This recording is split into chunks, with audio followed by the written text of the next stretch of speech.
నమస్తే welcome to special focus. ఉగ్రవాదానికి పాలు పోసి పెంచిందే కాకుండా ప్రతీకారం పేరుతో పళ్ళు రాలగొట్టుకుంది.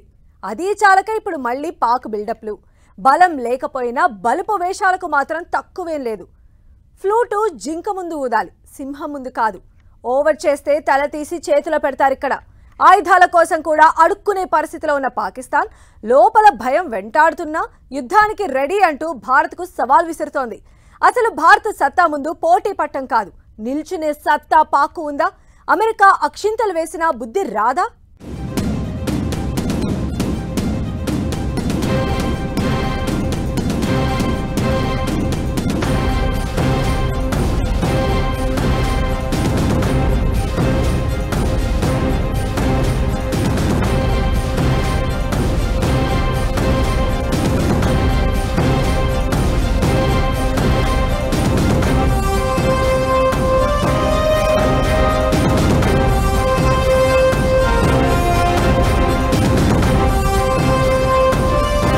బలం లేకపోయినా బలుపు వేషాలు, ఆయుధాలకు కూడా అడుక్కునే పరిస్థితి. ప్రతీకారమంటూ పళ్ళు రాలగొట్టుకున్న పాక్ది యుద్ధం చేసే బతుకులే కాదు. భారత్ సత్తా ముందు అసలు పాక్ ఎంత? సింహం లాంటి భారత్తో పాక్కు పోలికల.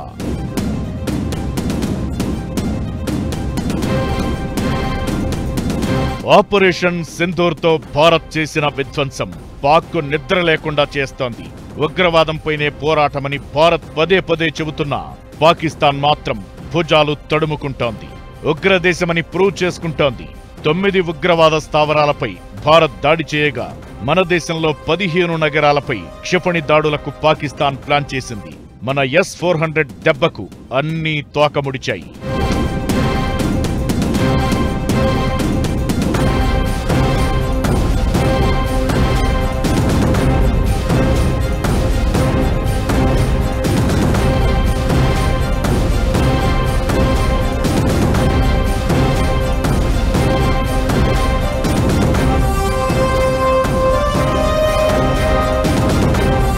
సరిహద్దు పట్టణాలపై డ్రోన్లు, మిస్సైల్ దాడులకు ప్రయత్నించి పళ్ళు రాలగొట్టుకుంది. దీంతో భారత్ ఆపరేషన్ సింధూర్ 2.0 రుచి చూపించింది. విధ్వంసమేంటో పాకిస్తాన్ కు పరిచయం చేసింది. దీంతో పాకిస్తాన్ అల్లాడిపోతోంది. అసలే అడుక్కు తినే స్థితిలో ఉన్న పాక్కు భారత ఆర్మీ దెబ్బకు భారీ నష్టం జరిగింది. ఇంత జరుగుతున్నా పాకిస్తాన్ బలుపు మాత్రం తగ్గడం లేదు. యుద్ధానికి సిద్ధమంటూ కాలు దువ్వుతూనే ఉంది. లోపల భయం వెంటాడుతున్నా అప్పులు తెచ్చుకుంటే తప్ప యుద్ధం చేసే పరిస్థితి లేకున్నా పాకిస్తాన్ రెచ్చిపోతూనే ఉంది.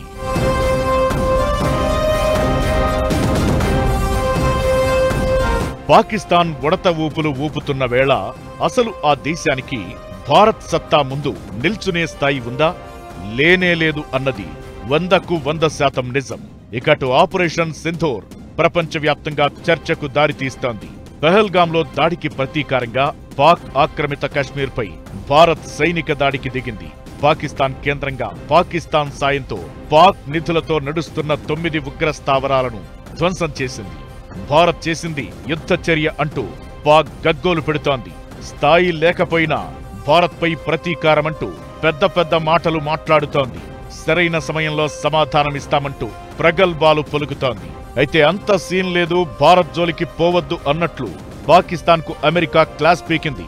ఇది చాలదా దాయాది దేశం స్థాయి ఏంటో చెప్పడానికి? ఇలాంటి దేశమా భారత్ మీద యుద్ధానికి సిద్ధమని చెప్పేది?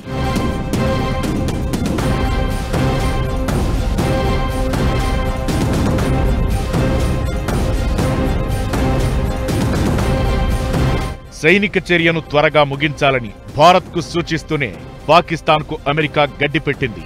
యుద్ధానికి దిగొద్దు అంటూ వార్నింగ్ ఇచ్చింది. అంత సీన్ లేదు, మోసుకుని కూర్చో అంటూ స్ట్రాంగ్ మెసేజ్ ఇచ్చినట్టు తెలుస్తోంది. ఇది ఉగ్రవాదంపై భారత్ చేస్తున్న దాడి అంటూ పాక్కు చెబుతూనే యుద్ధం చేసే సత్తా లేదు, ఆ స్థాయి బతుకులు మీవి కావు, యుద్ధం అంటూ పెద్ద పెద్ద మాటలన్నింటినీ మడిచి ఇస్లామాబాద్ లో పెట్టుకోండి అన్నట్లు ట్రంప్ సర్కార్ కొరడాతో కొట్టినట్లు చెప్పిందనే చర్చ జరుగుతోంది. అన్నీ చూస్తూ ఉండు, యుద్ధం ఆలోచన చెయ్యకు, యుద్ధం చేసే స్థాయి సత్తా దమ్ము లేదు అంటూ పాక్కు అమెరికా గట్టిగానే వార్నింగ్ ఇచ్చిందనే చర్చ జరుగుతోంది. ఇకటు భారత్ పాక్ ఉద్రిక్తతలపై జోక్యం చేసుకునేది లేదని ఖరాఖండీగా చెప్పేస్తున్న అమెరికా స్థాయి తెలుసుకుని అడుగులు వేయంటూ పాక్కు గట్టిగానే క్లాస్ పీకింది. పాకిస్తాన్ స్థాయి ఏంటో ఒక్కరోజుతో తేలిపోయింది. ప్రతిసారి పైకి ఎగరడం, మనోళ్ల దెబ్బకు కూలిపోవడం, ఇది పాక్ చేస్తున్న దాడుల తీరు. ఆర్థికంగా, సైనిక పరంగా, అంతర్జాతీయ మద్దతు పరంగా ఏ విషయంలోనూ భారత్కు పోటీ ఇచ్చే స్థాయిలో పాకిస్తాన్ లేదు. సగానికి పైగా పనిచేయని ఆయుధ సామాగ్రి, రిపేర్లో ఉన్న యుద్ధ విమానాలు, జలాంతర్గాములు, సరిపడా లేని శతఘ్ని గుండ్లు, 5 రోజులకు మించిలేని ఇంధనం, చేతిలో లేని విదేశీ మారక ద్రవ్యం. ఇది పాకిస్తాన్ పరిస్థితి. తమ వద్ద అణ్వస్త్రాలు ఉన్నాయని భయపెట్టే ప్రయత్నం చేస్తున్నా నిజానికి భారత సైన్యం ముందు నిలబడే దమ్ముగాని, సత్తాగాని పాక్కు లేదనే విషయం వారి సైనిక శక్తిని చూస్తే అర్థమవుతుంది.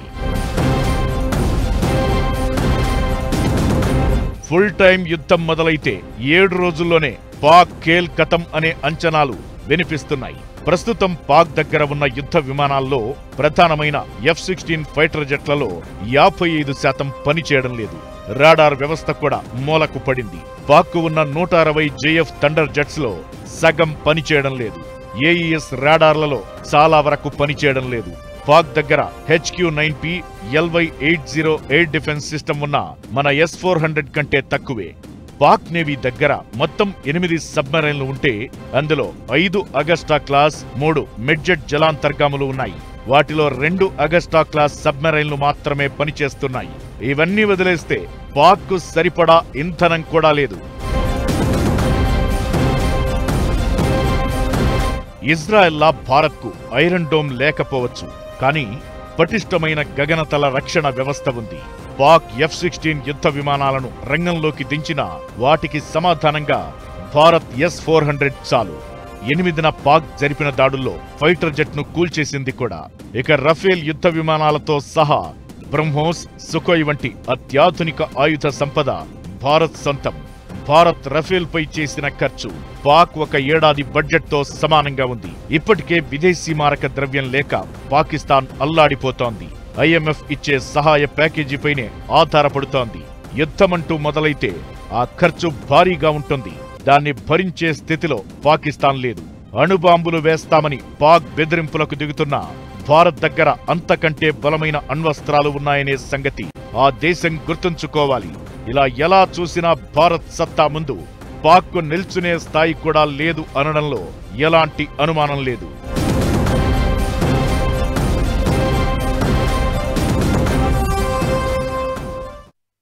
భారత్తో యుద్ధమంటూ ఎగరటం, ఆ తర్వాత బొక్కబోర్లా పట్టం పాకిస్తాన్కు కొత్తేం కాదు. గతంలో 4 యుద్ధాల్లోనూ ఇదే జరిగింది. అప్పటితో పోలిస్తే భారత్ సూపర్ స్ట్రాంగ్గా మారితే పాకిస్తాన్ సూపర్ వీక్ అయింది. భారత్ పేరెత్తే స్థాయి కూడా లేని దాయాది దేశం యుద్ధం చేస్తామంటూ మేకపోతూ గాంభీర్యం ప్రదర్శిస్తోంది. ఆయుధాలే కాదు, అంతర్జాతీయంగా మద్దతు కూడా లేదు. ఇక పాకిస్తాన్ అన్నీ మూసుకొని కూర్చోవాల్సిందేనా? భారత్తో పెట్టుకుంటే చుక్కలు తప్పవా?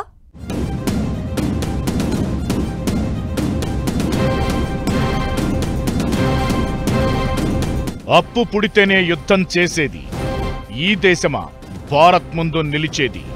అంతర్జాతీయంగానూ పాక్కు లేని మద్దతు. పాక్ అన్నీ మోసుకుని కూర్చోవాల్సిందేనా?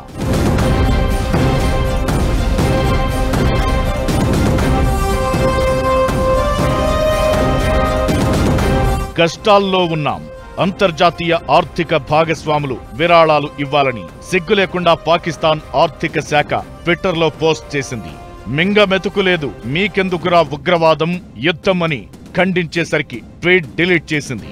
హ్యాక్ అయిందని అబద్ధం చెప్పినా పాకిస్తాన్ మాత్రం అలాంటి దరిద్రంలోనే ఉంది అన్నది నిజం. పాక్ దగ్గర ప్రస్తుతం పైసా లేదు. భారత్ చేసిన 2 రోజుల దాడులకే ఎయిర్ డిఫెన్స్ సిస్టమ్ ఖతమైంది. 100 కోట్ల సంపద కరిగిపోయింది.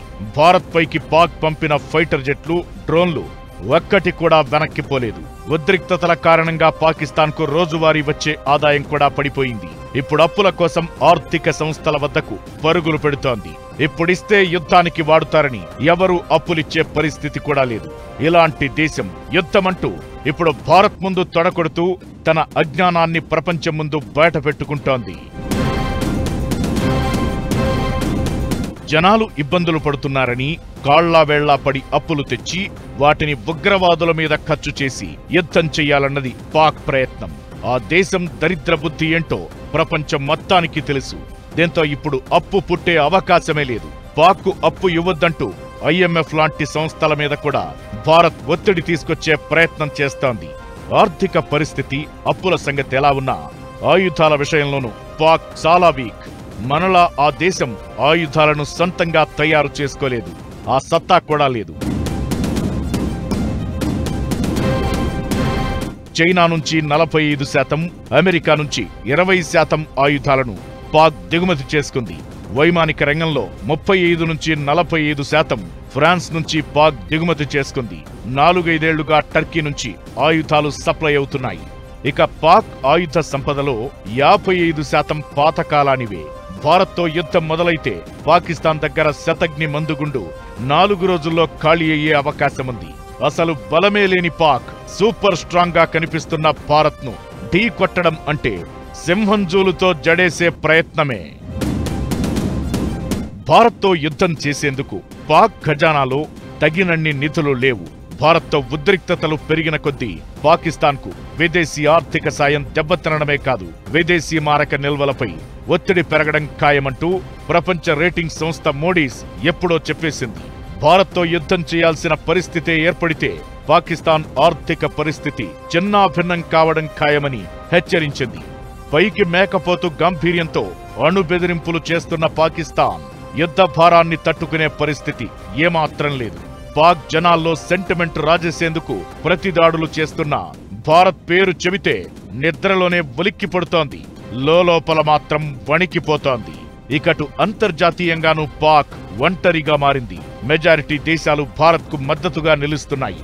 ఈ ఉద్రిక్తతల్లో జోక్యం చేసుకోమని అమెరికా చేసిన వ్యాఖ్యలు కూడా భారత్కు అనుకూలమే. దీంతో ఏ విధంగానూ భారత్ ముందు పాకిస్తాన్కు నిలబడే స్థాయి లేదు అన్నది క్లియర్.